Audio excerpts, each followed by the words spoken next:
One of the richest literatures in the world is English literature. It is vibrant, full of variation, and consistent.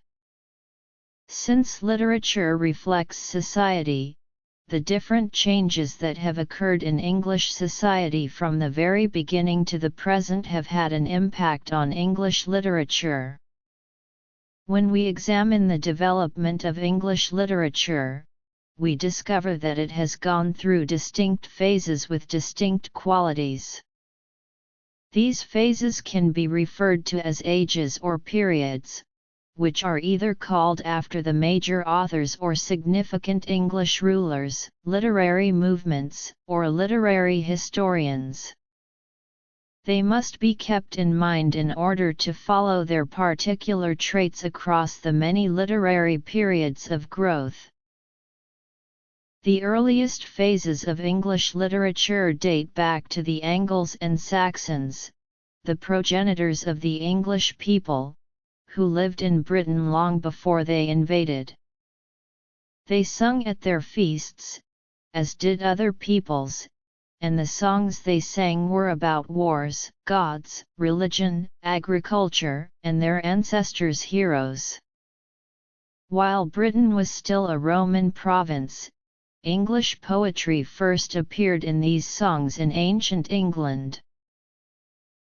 There are still some pieces of this Anglo-Saxon poetry even if much of it has been lost. It conveys a different character and way of life and exudes the influence of wind and storm. Middle English/Anglo-Norman period. At the Battle of Hastings, the Normans vanquished the Anglo-Saxon King Harold XI, capturing England. This victory marked the beginning of an entirely new period in English political history as well as literature. It sparked a positive reawakening of the nation. This fresh outlook on a better future began to excite the populace. With time, the Anglo-Saxons abandoned their initial animosity toward the immigrants and united as a single country. Along with troops, craftspeople, and traders, the Normans also brought scholars to reinvigorate knowledge, minstrels to sing about adventure and love, and artisans and traders. Old English poetry vanished and romances, that talked of heroes of bygone days, became popular. They dealt with the stories of King Arthur, the War of Troy, and the mythical doings of Charlemagne and of Alexander the Great. The major poets of this age are William Langland, John Gower, and Chaucer. The Renaissance period, 1500 to 1600. The Renaissance period brought the revival of learning, and it denotes in its broadest sense the gradual enlightenment of human mind after the darkness of the Middle Ages. This movement's core idea was that man had new potential, which he had found and exposed. In addition to the resurgence of learning, other fields saw new breakthroughs. Vasco da Gama sailed around the globe, Columbus found the New World, and Copernicus discovered the solar system. Philosophy, science, and art were organized, and books began to be printed. The Renaissance period is also known as the Elizabethan period or the Golden Age, and Queen Elizabeth I's reign is of exceptional significance because it is primarily characterized by the time she ruled. The most noteworthy achievement during this period was in the field of drama. The significance lies in the fact that they brought the educated class in touch with a more advanced form of drama as compared to the Old English play.